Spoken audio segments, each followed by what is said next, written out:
Here's a list of 17 consequences. How many do you identify with? How many do you struggle with? If you identify or struggle with any of these consequences, then what I'm about to say will be helpful for you, useful for you, and probably of a lot of interest to you. My nephew had entrepreneurial parents. You see, his dad started a company providing products and services to the hospitality industry. So, from a very young age, my nephew was immersed in hospitality experiences. Hotels, lodges, restaurants, they captured his interest. It fascinated him. In fact, I have never known someone who, at such a young age, had that much clarity about what they wanted to do when they grew up. But as a young student, he still had to complete his studies. School, though, had exactly the opposite effect. Getting him to garner any kind of enthusiasm for his homework and studies was an uphill task. Getting him to engage with his education was a chore. His mum thought that he was just lazy, so she tried to find the solution to that by making him work harder. She would stop him from doing any other activities until he had completed his homework. But he just sat there and got distracted. She even got an after-school tuition teacher to come home to help him. And all he would do is get the tuition teacher to leave half an hour earlier. She even tried different things like getting interactive books, but nothing worked. Understandably, as a parent, she wanted him to do well in his studies and get good academic grades. But all my nephew said to her was, "Mom, you don't need to save for my university fees because I don't think I'm going to go to university." And she felt like she hit a brick wall.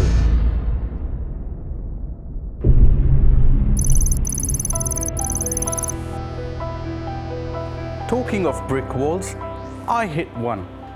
It was in December 2022, on a cold, dark winter's morning. At 6 a.m., my alarm suddenly blared and woke me up from my deep sleep. You see, I'd been working late the night before and I was exhausted. But hey, the day had to start and I had to get up. My legs felt like lead weights. I had to drag them out of the bed and into the washroom in order to get ready. My wife was working night shifts, so I had to get my 4-year-old son ready, give him breakfast, get him in the car, plow through the traffic, and drop him to school in time. Anybody who's experienced this knows what a challenge it can be. It can feel like a hard day's work. But the hard day's work was still about to happen. I drove to work and parked my car. But I was so drained that I did not have the energy to even get out of the car. And I just sat there for 10 minutes. Just sat. Eventually, realizing that if I don't get a move on, I will be late for my first patient, I got out of the car, trudged myself to work, and as I climbed up the stairs to the staff room, my feet hurt. I thought I'd have a coffee before I start, and I put the kettle on. As I was waiting for the water to boil, I turned to my colleague who was standing there and said, "I really can't be asked to be here." And his very sympathetic reply to me was, "Join the club, mate." I had my coffee and eventually went downstairs to start my clinical day. As a clinician, one suppresses their thoughts, their feelings, their pain, their worries, and dedicates themselves wholly and solely to the patient. They devote their time, their energy, their attention, and their focus to the care and well-being of the patient. And they do this the whole day, patient after patient after patient. It's like a performance for the whole day. And at the end of the day, it can be mentally and emotionally exhausting. And that's how I felt. But then there is no time to really wind down and relax because there are other life responsibilities that one needs to get on with. And for me, that responsibility was to go and pick my son up from school, bring him home, getting showered and refreshed, prepare his dinner, feed him dinner, do his homework, have some playtime with him before I put him to bed at 8:30 in the evening. Once he got to bed, I went down and thought I needed coffee because I'm so tired. I sat on my sofa. As I had my first sip of coffee, I let out a sigh of exhaustion.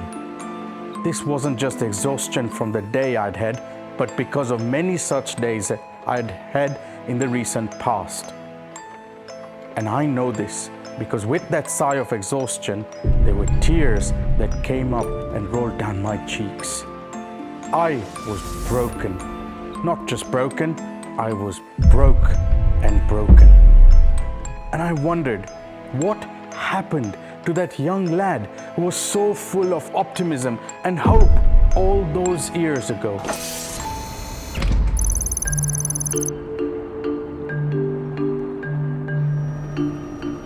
You see, I grew up in the same community as my nephew, where success was everything.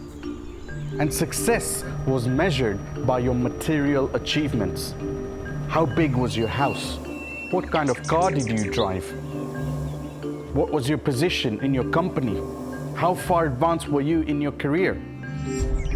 And I grew up with my dad, my mum, and my sister in this kind of community. My dad was a businessman who started and closed so many businesses. He made and lost a lot of money chasing this elusive form of success. He ended up on the downward spiral. I grew up with my sister, who was born with muscular dystrophy and was confined to a wheelchair for all her life. She faced a lot of discrimination. In fact, I remember a time when she went to a school to ask the headmistress if she could have admission. And the headmistress, unable to face my sister, snuck out through the back door.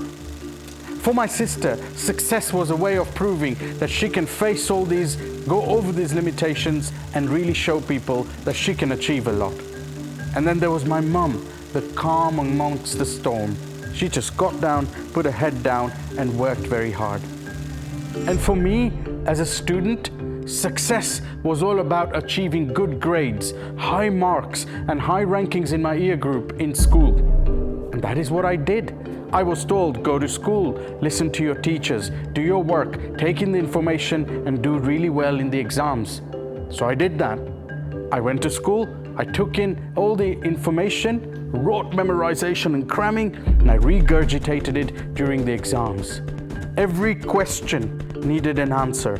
Every problem needed a solution. Nothing could be left blank. And it had to be the right solution for that. And as long as I achieved that, I would get the high marks, the good grades. And that's what I did, and it worked. I got high marks, I got good grades, and I got a good ranking in my year group year after year after year.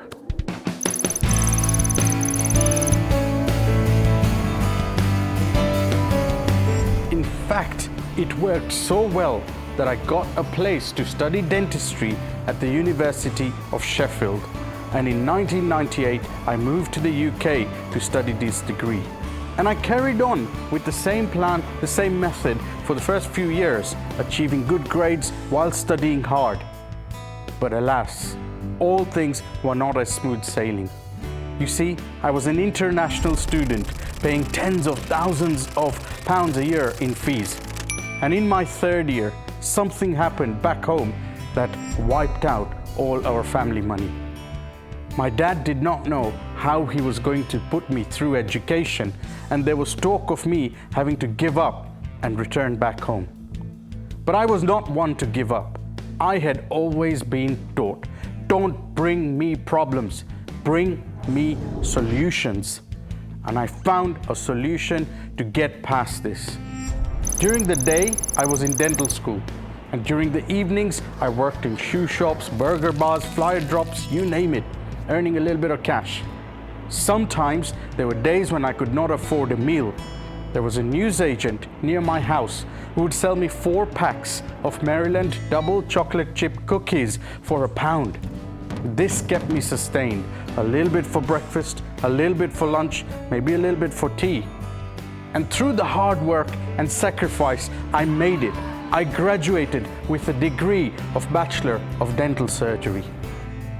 This crafted a vision in my mind. Nobody should ever go through what I did. Education is a right, not just a privilege for all.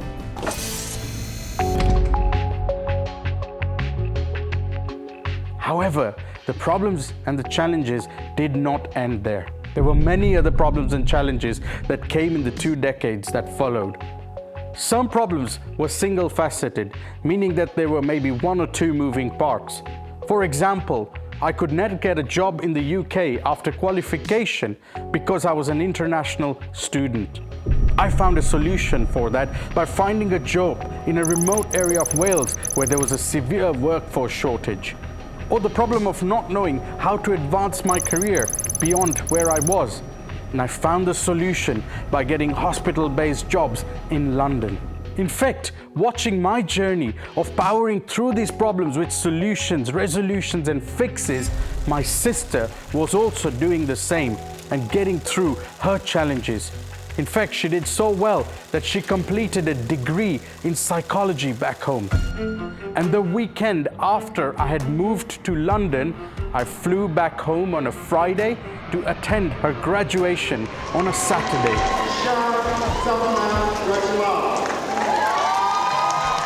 It was a proud and joyous moment for our family to see her reach that milestone and break so many barriers. And on the Sunday, I flew back to start work on a Monday. Inspired by her achievements, I thought I should advance my career further. So I applied for the Masters of Clinical Periodontology Specialist Training Program. And out of hundreds of applicants, I was one of 4 people to get a place to study this at King's College, London. This was quite an opportunity, but in the first year, I faced another problem. I lost all inspiration and enthusiasm for dentistry, and I felt like I should do something else. And I found a solution. I built dentinaltubules.com as an online platform for the education to the world of dentistry. This brought my zest back. And so I stayed on with doing dentistry, with doing my Masters of Clinical Periodontology, still developing this online platform at Dental Tubules, and I got married at the same time. In fact, I was overwhelmed, so overwhelmed that I slept only 2 hours a night, most of the nights. My sister, inspired by my next journey, had gone on and completed another degree in law this time. I was so overwhelmed, I could not attend her graduation this time, and all I got was a photograph. Sometimes other problems were multifaceted. There were too many moving parts at one go. For example, when we had to create the website to become self-sustaining so that I was not investing my savings and my earnings into it, we had to think of multiple things, like what revenue model to create, what software to use, how will we create the content, what would be the user's workflow. There were many things to think about at that time. Sometimes there were multiple problems all coming at once.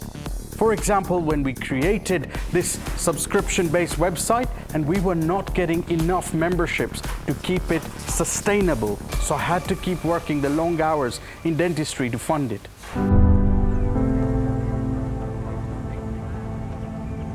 At the same time, my sister passed away in 2014. The very rock that had inspired me through all these years had gone away, and that was an emotional challenge.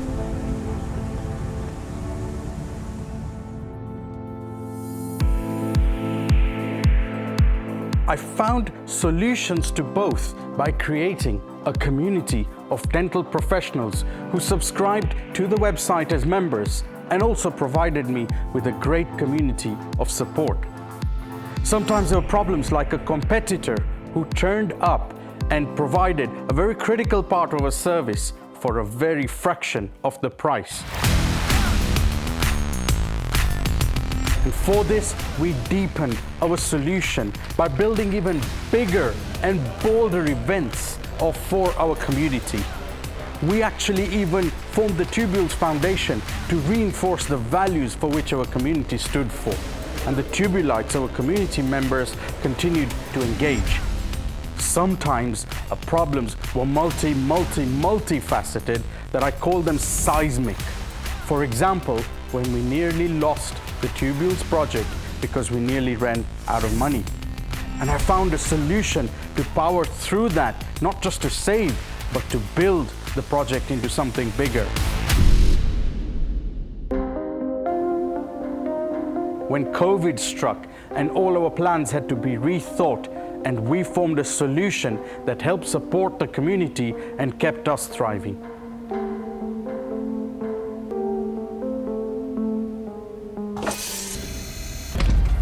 Sometimes the problems involved every single facet. Every product, every service we offered was under threat, and I call those existential. And we even powered through that by forming a growth solution, by building our web platform from the ground up all over again and finding a way to get moving forward. And despite all this, despite finding solutions to get past every single problem, every single challenge, and powering forward, I found myself on that cold December night, broke and broken. I was at a loss. I did not know which way to go. I thought I had done everything right, and I still felt like I had lost everything. I even started questioning myself.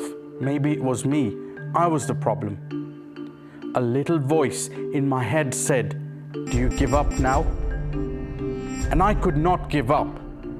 I could not give up because I had a responsibility to the shareholders who had invested some money and wanted a return. I could not give up because of my team, who had put in their blood, sweat, and tears because they believed in the vision that we stood for. Even more important, I could not give up for the small group of Tubulites who valued what we provided to them and who believed in the vision. And the most important of all, I could not give up because of me. My conscience would not allow it. You see, I could have given up and gone back to doing dentistry. I would have made a very comfortable living, had less stress and much more security. My conscience, though, would not allow it because I either could measure gum pockets all my life or do something really profound that could contribute to the advancement of the human cause. And I chose the latter. However, I could not carry on the way I always had. You see, I told you, in my exams, I had to find answers to every question. I had to find solutions to every problem. And that's the exact mode of operation that I carried in my life. I solved everything, I addressed everything, I paid attention to everything. I called it the solution mode of operation. However, at this side, my energy was drained and my resources were depleted. I could not carry on as the same, so I had to say no to certain things. I had to prioritize and focus on the important things. I called that the morph mode of operation. And to go from the solution mode of operation to the morph mode of operation, I had to make 9 changes. And once I had done that, I sat back and thought, let me see what is going on in the world of Tubulites and why they're not engaging. I looked at their behaviors and I recognized that while dentistry itself was not changing, the conditions around dentistry were shifting at a rapid pace. Shifting, literally shift. S for surge. There were lots of things that they had to deal with. H for heterogeneity. The things they had to deal with were very different, were a different variety. I for interactivity, which meant that when they were planning and dealing with one thing, events in other things influenced it. F for finesse. Finesse and nuance. Their challenges were unique to them. And T for transiency. These challenges, when solved, may disappear and something new turned up. And in this shifting world, the Tubulites came to us looking for quick solutions. And when they found the solution, they didn't need our subscription anymore. But I did notice that these problems resurfaced, sometimes in the same form and sometimes in different forms.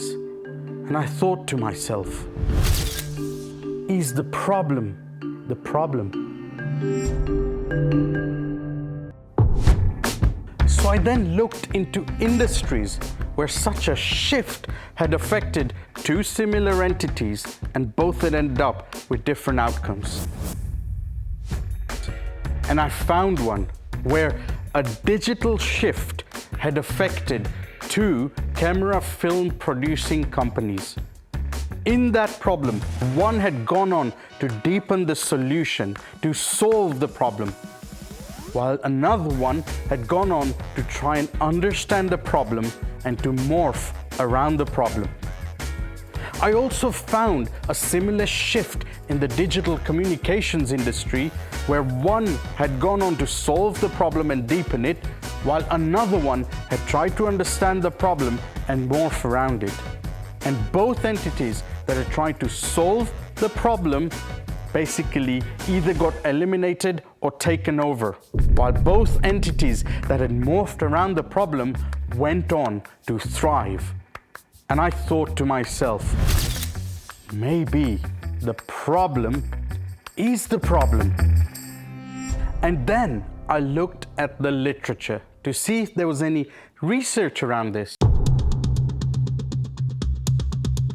And I found a paper called The Plunging In Bias, where you plunge into the solution without thinking of the problem, and you don't even think about whether it's the right or appropriate solution.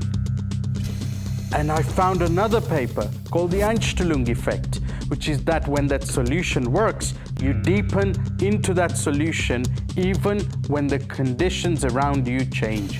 I even found the solution fixation trap, and the light bulb in my head went off. The problem is the problem. And with that insight, I reflected back on my entire journey, and I realized that through all the challenges and problems I had faced, I had always jumped into fixing them with a solution. This is the first time I realized that actually I should have paid attention to the problem because the problem was the problem.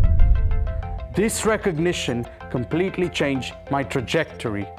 I recognized that my problem was me trying to find my own internal authentic impact. And that realization allowed me to morph from being a dentist to becoming a full entrepreneur and a speaker. Understanding the problem of the Tubulites allowed me to transform Tubules from a dental CPD platform to a world growth platform. This journey allowed me to grow, and the result, well, I'm here talking to you about it. All of this made me rethink and go back to the journey of my nephew. When his mum hit a brick wall, I did not tell you what happened next. Because a few years after that, I had gone home to visit my parents, and his mum called me and said, "Can you speak to him?" You see, my nephew had always looked up to me. He always saw me as a role model, as someone who inspired me, as someone who could have intellectual conversations with him. So his mum thought that maybe a few words from me might make him work harder. One day, his driver passed by my house. He was going to pick my nephew up from school. So I jumped into the car, thinking this might be the opportunity to have the conversation. When we got to the school, my nephew got into the car, and I nonchalantly asked him, how was school? He started his predictable usual rant. Yeah, it's all right, but what's the point of school? Today in maths, I was learning x squared plus y squared is z squared. What's the use of that? I don't know when I'm going to use it. I'm never going to use it in hospitality. And then in English, we were studying some literature, some books, which I don't even understand. What's the point of that? I don't understand why I'm going to school. It's useless. I said, I know, I agree with you.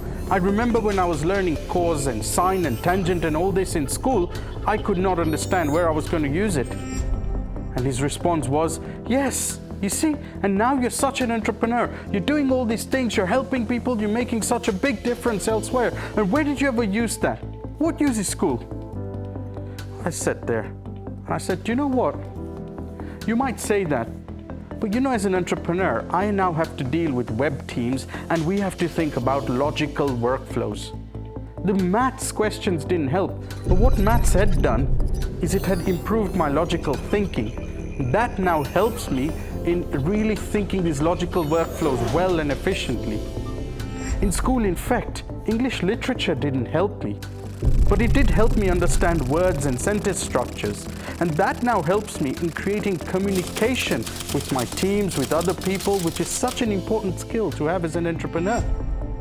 Maybe those subjects were not great, but the way it changed the way I think and improved the way I think is what school's about. What do you think?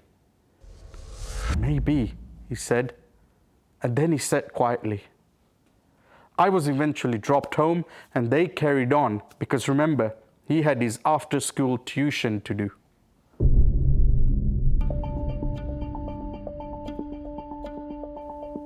That evening, his mum called me and spoke to me in a very excited, exasperated, surprised voice. What did you tell him? What did you talk to him about? I thought, oh God, what has he done now? Why? What happened? You wouldn't believe this. He came home today. He didn't want to have any of his snacks, opened his book, started working straight away. In fact, when the tuition teacher came, he kept him back for another half an hour. Not only that, but he asked the tuition teacher to leave some homework for him. That day, my nephew's behavior had completely changed. You see, his mom had always thought that his problem was laziness, and the solution was to make him work harder. Somehow, through some gut, I recognized in that conversation the problem was the problem. The real problem was perception. And by doing this, I helped him morph around it. That behavior was not just for that day. He continued with that behavior, that diligent study, for the years that followed. In fact, he did go to university. He went to the La Roche School of Hospitality and graduated from there. And at the moment, he is doing internships in different hotels around the world. By recognizing the problem was the problem, we helped him morph around this, and he is thriving for the long term. Ladies and gentlemen, we now live in a totally different world, which is rapidly shifting. And in this world, if you continue to solve, you may end up with consequences. Consequences like my burnout. Consequences like when I questioned my own self. Consequences like disengagement of my nephew. Or consequences like those companies that got eliminated. In this world, you have to recognize that the problem is the problem and morph around it so that you can thrive for the long term.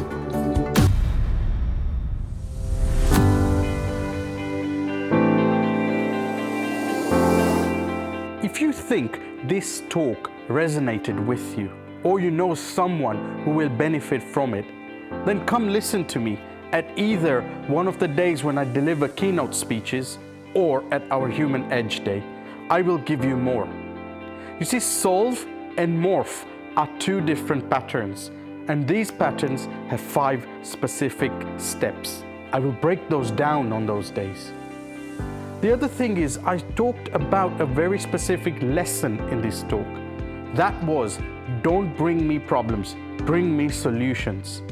I had to unlearn that lesson and learn a new one, which is that the problem is the problem. Solve and morph patterns are embedded into us through these lessons that we gain when we're very young. There are 5 such lessons that we need to unlearn and replace with 5 new lessons. I will tell you about those as well. And if you continue to solve in a shift world, you end up with consequences. I've explained some of those consequences in today's talk. Like when I questioned myself, my self-esteem, I had self-doubt. Like when I reached burnout, or when my nephew was disengaged, or when those companies were eliminated. There are 17 such consequences. And if you listen to my talk and come along, I will talk about those 17 consequences. And the problem itself, there are 3 levels of the problem. And you need to understand which level you are at so that you can address it accordingly. And finally, we will give you a questionnaire which, when you answer, gives you an idea of how much of a solver and a morpher you are.